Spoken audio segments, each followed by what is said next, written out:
अस्सलाम वालेकुम दोस्तों, मेरे सब खैरियत से होंगे। आज हमारा टॉपिक है शिमला कॉन्फ्रेंस। तो शिमला कॉन्फ्रेंस क्या है, कैसे हुई और इसका सारा बैकग्राउंड देखते हैं। सबसे पहले इसका बैकग्राउंड देखते हैं। तो बैकग्राउंड में क्या है कि आपको पता है शिमला कॉन्फ्रेंस की इसकी डेट पहले देख लें। ये है 25 जून 1945, 25 जून 1945 में ये कॉन्फ्रेंस हुई।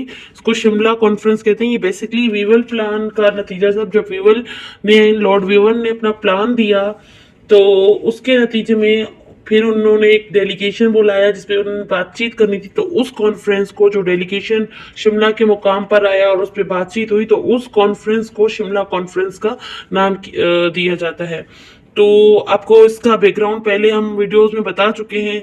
तो फिर भी एक बार आपको पता है कि जैसे ही 1940 में पाकिस्तान मुस्लिम लीग ने पाकिस्तान रेजोल्यूशन या लाहौर रेजोल्यूशन पेश किया, उसके साथ ही दूसरी तरफ वर्ल्ड वॉर 2 स्टार्ट हो चुकी थी। और फिर वहां में ब्रिटेन को पहले खतरा था और फिर 1945 के आते आते जो है बरतानिया जीतने लगा। और फिर उसने सोचा कि और यहाँ इंडिया में जो है इंडो पाक में बड़े ज़ख़ीर में हलचल मच चुका था। एक तरफ मुसलमानों ने करारदाद पाकिस्तान पेश कर दी थी, दूसरी तरफ इंडियन नेशनल कांग्रेस ने जो है उन्होंने हिंदुस्तान छोड़ दो की तहरीकें स्टार्ट कर दी थी। तो इस हाल में और फिर मुसलमानों और हिंदुओं के दरमियान में भी खलीजी पैदा हो चुकी थी। तो इस हाल में सबसे पहला जो सबसे बड़ा बरतानिया का मसला था, वो चाहते थे कि इंडिया में एक ऐसा आइन बना दिया जाए जिसके मातहत जो है सारे जो इंडो पाक इंडिया है उसके मातहत हो, और इसके साथ साथ कानूनी असम्बलियाँ बनाई जाए, और उसके साथ साथ जो है हिंदू और मुसलमानों के दरमियान जो है वो खलीज को भी कम कर दिया जाए। तो इसीलिए उन्होंने लॉर्ड वीवल ने अपना एक प्लान पेश किया जिसे वीवल प्लान कहते हैं। और उसी का नाम शिमला कॉन्फ्रेंस भी कहा जाता है क्योंकि ये शिमला के मुकाम पर ये डेलीगेशन बुलाई गई। इसमें मुसलमानों के कुछ मेंबर्स, मुस्लिम लीग के कुछ मेंबर्स और कांग्रेस के कुछ मेंबर्स बुलाए गए शिमला के मुकाम पर। और ये डेट थी 25 जून 1945। तो इसके बेसिक बैकग्राउंड क्या था और इसके पर्पस क्या थे। पहले बेसिक बैकग्राउंड जो है, गांधी जी ना नेगोशिएशन हुए, सीआर फार्मूला पेश किया गया, पंडित आचार्य जी ने ये फार्मूला पेश किया और उन्होंने माना फर्स्ट टाइम के पाकिस्तान में पाक को हिंद में जो है, सॉरी बार बार क्योंकि पाकिस्तानी है तो पाकिस्तान का नाम निकलता है।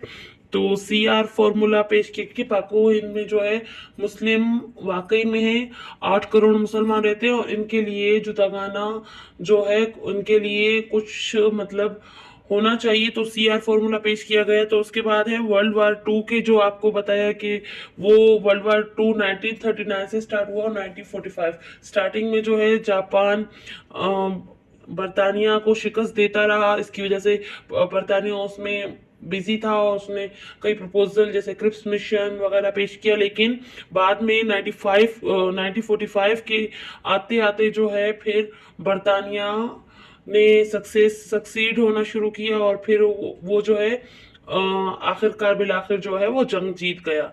तो फिर उसका जो फोकस सारा था कि अब वो इंडिया पे फोकस करे और इंडिया में जो है कानून साजी और असेंबलियों की तश्कील दे। और फिर एक तरफ इत्तेहादी थे जापान जर्मनी, दूसरी तरफ था बरतानिया। और लॉर्ड वीवर प्लान पेश किया और इसका बेसिक जो पर्पस था शिमला कॉन्फ्रेंस का वो था एडमिनिस्ट्रेटिव काउंसिल के जो है इंतज़ामी कौंसलें बनाई जाए, आइन साजी की जाए, इसलिए ये शिमला कॉन्फ्रेंस हुई। तो आ जाते हैं इसके साइलेंट फीचर की तरफ कि शिमला कॉन्फ्रेंस के साइलेंट फीचर क्या थे, क्या प्रपोजल्स पेश किए गए थे, वीवल ने क्या प्लान पेश किया गया था, उसके रिजल्ट्स क्या निकले। आखिरकार जब ये साइलेंट फीचर पेश किए गए तो इसके रिजल्ट, इसका नतीजा क्या निकला। तो इसके साइलेंट फीचर देखते हैं। पहला है फ्यूचर कॉन्स्टिट्यूशन। तो विवर प्लान में उन्होंने पहला कहा कि future constitution will be design by political leaders of India. क्योंकि अब तक जो 1945 से पहले जो जितने भी प्लान थे और जितना भी सारा इंतजामिया था वो बरतानिया के हाथ में था। लेकिन इसमें उन्होंने विवल ने प्लान पेश किया कि अब जो फ्यूचर कॉन्स्टिट्यूशन होगा, आगे का आइन होगा, वो कौन बनाएगा, वो सारे इंडियंस के जो पॉलिटिकल लीडर्स हैं, बड़ी बड़ी पार्टियां हैं, उनके पॉलिटिकल लीडर्स जो हैं वो मिलकर जो है अब हिंदुस्तान का आइन तश्कील देंगे। दूसरा इसका जो पॉइंट था, administration council 6 Hindus and 5 Muslims. तो बेसिकली ये इसका मेन पॉइंट है कि उन्होंने कहा कि एडमिनिस्ट्रेशन इंतजामी कौंसिल बनाएंगे जिसमें 6 हिंदू, 5 मुसलमान होंगे और 3 जो है दूसरी पार्टियां हैं उन वो होंगी।